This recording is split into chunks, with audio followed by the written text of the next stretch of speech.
असं करत असतील तर 12 मार्चला हजारोंच्या संख्येनं मुंबईत मोर्चा तर निघणारच आहे। पुढचा मोर्चा जो आहे तो पालकमंत्र्यांच्या घरावर देखील शेतकरी काळ्याला मागे पुढे पाहणार नाहीत। तर सामदाम दंडभेद काही लोकांना मंत्रिपदाची पण हे दाखवतात, भीती दाखवतात की मंत्रिपद काढून घेतलं जाईल। काही जण आमदारांना असं सांगितलं जातंय की तुझी कामच काही करणार नाही जर तू शक्तीपीठ महामार्गाला हे विरोध केला। 5 आमदारांच्या विधानसभा क्षेत्रातून हा महामार्ग जातोय, त्याच्यातले 3 जे आहेत ते इकडे फिरकलेच नाही। किंबहुना कोल्हापुरातले कोणी आमदार जे जनतेतून निवडून आलेले आहेत शहर सोडून ग्रामीण भागातून ते कोणी याच्या मेळाव्याला आलेले नाही। त्यांनी पक्षाची गद्दारी केली असेल, गुवाहाटीला जाऊन आले, डोंगर झाडी बघून आले। तर जनता जी आहे ही निवडून देणारी ही तीच जनता होती, ती तुम्हाला या सत्तेतून पाय उतार करायला देखील खाली मागे पुढे बघणार नाही। पालकमंत्र्यांचं पण स्टेटमेंट ऐकलं, मला असं दिसतं की ते फडणवीसांच्या दबावापोटी बोललेलं आहे। शक्तीपीठ महामार्ग आता दिवसेंदिवस विषय चिघळत चाललाय। एका बाजूला समर्थन, दुसऱ्या बाजूला विरोध अशी भूमिका घेतली गेली। काही नेत्यांनी आता कालपर्यंत आमचा विरोध आहे असं म्हणणारे नेते आता खासगीत आमचं समर्थन असं म्हणतात। आपल्यासोबत आहेत गिरीश पोंडे। काय सांगाल सर, कसं बघताय याच्याकडं? आज नेते भूमिका बदलायला लागले। कसं आहे, आजपर्यंत हा जो निर्णय होता हा देवेंद्र फडणवीस आणि मोदींच्यापर्यंत होता आणि त्यामुळे सातत्याने त्याला फडणवीसांचा ड्रीम प्रोजेक्ट म्हणायला लागले। म्हणजे फडणवीसांनी स्वप्न बघायचं आणि फडणवीसांना फक्त एकच स्वप्न पडतं ते म्हणजे रस्त्याचं। फडणवीसांच्या स्वप्नात कधी शेतकरी येत नाहीत, या राज्यातील महिला येत नाहीत, कामगार कष्टकरी लोक येत नाही आहेत, असंघटित कामगार येत नाही आहेत, गरीब जनता येत नाही आहे। फडणवीसांच्या स्वप्नात फक्त रस्ते, एअरपोर्ट, बंदरे, बुलेट ट्रेन अशी स्वप्नात येतात आणि त्यामुळे हे जे यांचे ड्रीम प्रोजेक्ट आहेत हे ड्रीम प्रोजेक्ट शेतकऱ्यांचा स्वप्नभंग करणारे आहेत। शेतकऱ्यांनी आपल्या मुलाबाळांसाठी जे काही छोटी छोटी स्वप्न बघितलेली त्यांची स्वप्न काय असतात की आपलं आयुष्य आपल्याला आत्महत्या करायला लागू नये अशा स्वरूपाचा आणि असा हा स्वप्नभंग करत जाणारा, अनेकांची शेतकऱ्यांचं आयुष्य उद्ध्वस्त करणारा, लाडक्या बहिणींना विधवा बनवणारा, अशा पद्धतीने शेतकऱ्यांना आत्महत्या करायला प्रवृत्त लावणं असा पद्धतीने हा शक्तीपीठ महामार्ग आहे। आणि तो वरून आता हे सिद्ध झालं आणि हे आता दिसतं खालीपर्यंत की फडणवीसांनी आपली छडी वापरायला चालू केलेलं आहे।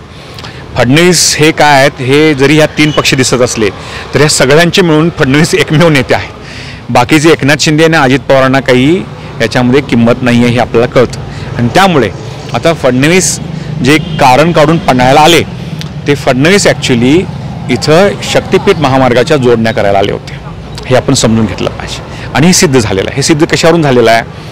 आम्ही विरोध करतोय म्हणून आम्ही जाहीर पण केलं होतं की फडणवीसना अडवणार, नाहीतर आम्ही गेले 6 महिने अडवलंच होतं मुख्यमंत्र्यांना, तत्कालीन मुख्यमंत्री एकनाथ शिंदेवर यांना। पण आता त्यांनी काय केलं की आम्हाला पोलीस पाठवले आणि आम्हाला घरामध्ये नजर कैदेत ठेवलं, आमच्या घरी नोटीस दिल्या, आम्ही बाहेर पडून असं केलं।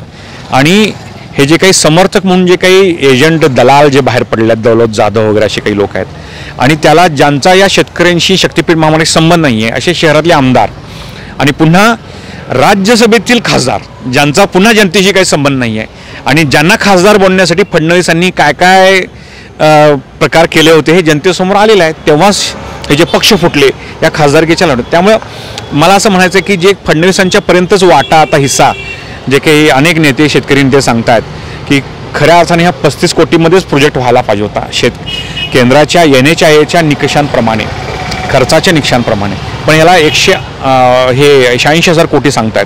86,000 कोटी 5 वर्ष सांगतात। 5 वर्षामध्ये जसं मुंबई महामार्ग 22 मुंबई गोवा महामार्ग 22 वर्ष लावली, हा काही 5 वर्षात होऊ शकत नाही आहे। आणि त्यामुळे काय करतात, त्याच्यामध्ये सुधारणा करून 5 वर्षांतर 10 वर्ष 15 वर्ष असं करतात आणि 86,000 कोटीचे 1.5 लाख कोटी आणि 2 लाख कोटी इथपर्यंत हा खर्च जाणार आणि जातोच।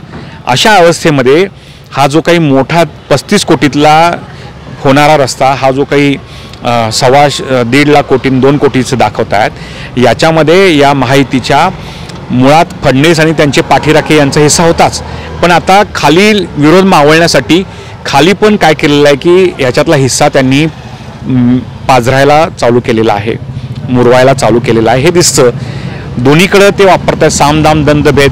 काही लोकांना मंत्रिपदाची पण हे दाखवतात, भीती दाखवतात की मंत्रिपद काढून घेतलं जाईल।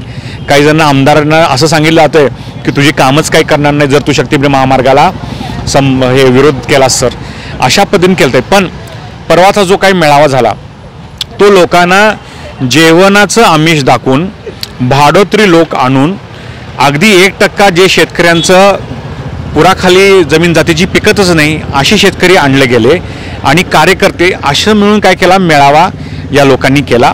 या मेळाव्याला आणि अशा गोष्टींना आम्ही भीक अजिबात घालत नाही आहे. राहिला मुद्दा जो आहे की यातले जे 2 आमदार जे आहेत, खास करून जे मंत्री आहेत, 5 आमदारांच्या विधानसभा क्षेत्रातून हा महामार्ग जातोय, त्याच्यातले 3 जे आहेत ते इकडे फिरकलेच नाहीत. किंबहुना कोल्हापुरातले कोणी आमदार जे जनतेतून निवडून आलेले आहेत शहर सोडून ग्रामीण भागातून, ते कोणी याच्या मेळाव्याला आलेले नाहीत. शेतकऱ्यांच्या आंदोलनाचं एवढी तरी काय म्हणाल की ज्याला म्हणता येईल विधायक दबाव जो आहे तो आहे. पण आजच्या घडीला हसन मुश्रीफ जे आहे ते खासगीत माझा विरोध नाही अशी भूमिका घेतली, त्याच्याकडेच येतोय. हसन मुश्रीफ आज जे काही काल बोललेले आहेत ते मला असं वाटतं की नरोवा आणि कुंजरोवा अशा पद्धतीचं ते बोललेले आहेत. आणि मी पालकमंत्र्यांचं पण स्टेटमेंट ऐकलं, मला असं दिसतं की ते फडणवीसांच्या दबावापोटी बोललेले आहेत. आणि त्या गोष्टीचा दोघांच्याही, पालकमंत्र्यांनी हसन मुश्रीफ या दोघांच्याही स्टेटमेंटचा आम्ही निषेध करतोय. कारण भुदरगडमध्ये एकनाथ शिंदे आलेले असताना प्रचारासाठी आणि त्याच्या अगोदर आम्हाला विमानतळावरती ते भेटल्यानंतर या दोन्ही वेळी त्यांनी हजारो लोकांसमोर सांगितलं की शक्तीपीठ महामार्ग आम्ही रद्द करतोय असं त्यांनी सांगितलं. आणि आत्ता एकनाथ शिंदे भूमिका बदलतात. एकनाथ शिंदे यापूर्वी अनेक गद्दारींसाठी प्रसिद्ध आहेत. त्यांनी पक्षाची गद्दारी केली असेल, गुवाहाटीला जाऊन आले, डोंगर झाडी बघून आले, पण आता काय करतात जनतेशी गद्दारी. तेव्हा जनतेनं सहन करून घेतलं, पक्षांची गद्दारी आहे, पण आता जनतेशी गद्दारी करत जे वचन दिलं ते मोडून निवडून झाल्या पुन्हा एकनाथ शिंदे असं करत असतील तर एकनाथ शिंदेंना कशा रीतीने आम्हाला हे धडा शिकवायचं हे माहिती आहे. पण वाईट याचं आहे की जर त्याच्या पावलावर पाऊल ठेवून पालकमंत्री जे कोल्हापूरचे आहेत हे जर याच्याबद्दलचं नरोवा कुंजरोवा असं करत असतील, दोन्ही भूमिका घ्या, शेतकऱ्यांना विश्वासात घेतो पण महामार्ग झालाच पाहिजे असं करत असतील तर 12 मार्चला हजारोंच्या संख्येनं मुंबईत मोर्चा तर निघणारच आहे. पुढचा मोर्चा जो आहे तो पालकमंत्र्यांच्या घरावर देखील शेतकरी काळ्याला मागे पुढे पाहणार नाहीत. पालकमंत्र्यांनी 2 दिवसामध्ये ही जी असली दोन्ही दगडावर राहायचं जे काही प्रकरण आहे ना हे थांबवावं. तुम्ही शेतकऱ्यांच्या बाजूचे आहात की कंत्राटदारांच्या बाजूचे आहात हे सिद्ध करण्याची वेळ आता आलेली आहे. नसेल तर आम्ही तुम्ही कंत्राटदारांच्या बाजूने आहोत अशीच भूमिका तुमची मान्य करून आम्ही आमचा मोर्चा जो आहे तुमच्याकडे वळवणार. आणि शेवटचं आव्हान मला त्यांना करायचं आहे की तारा राणींनी वसवलेलं हे कोल्हापूर जे संस्थान आणि जिल्हा आणि राज्य जे होतं, शाहू महाराजांनी सुजलाम सुफलाम केलेलं शाश्वत विकासाचं हा जो जिल्हा आहे, या कोल्हापूरची एक राजकीय संस्कृती राहिलेली आहे. या कोल्हापूरने कधीही दिल्लीच्या तख्ताला आणि मुंबईचं जे काही पेशवाई असेल वर्चस्व, मुंबईच्या मुख्यमंत्र्याला सत्तेला कधी भीक घातलेली नाही आहे. इथले सातत्याने आमदार खासदार जे आहेत, टोलचं आंदोलन असेल, अनेक आंदोलन या ठिकाणी पाहिल्यात. यशवंतराव चव्हाणांना जेव्हा त्यांनी संयुक्त महाराष्ट्र समितीच्या विरोधात भूमिका घेतली त्यावेळी त्यांना कोल्हापुरात काळे झेंडे दाखवायचं काम या महाराष्ट्र कोल्हापूरच्या जनतेने केलेलं आहे. असंही कोल्हापूर आहे, याची एक राजकीय संस्कृती आहे. तुम्ही ही पालकमंत्री म्हणून ही जर संस्कृती मोडून जर फडणवीसांचे लांगुल चालन करण्यासाठी त्यांची चमचेगिरी करण्यासाठी त्यांच्या दबावाला बळी पडून जर तुम्ही कंत्राटदारांची बाजू घेत असाल तर जनता जी आहे ही निवडून देणारी ही तीच जनता होती, ती तुम्हाला या सत्तेतून पाय उतार करायला देखील खाली मागे पुढे बघणार नाही हे आम्हाला सांगायचं आहे. या मंत्र्यांच्या घरावरती मोर्चे काढून त्यांना नजरबंद करायचं, कार्यकर्त्यांना पोलीस पाठवून नजरबंद करता तर यांना अमर्यादित काळासाठी नजरबंद करायचं काम हे पुढचं आंदोलन आमचं करेल असं मला सांगायचं. धन्यवाद सर.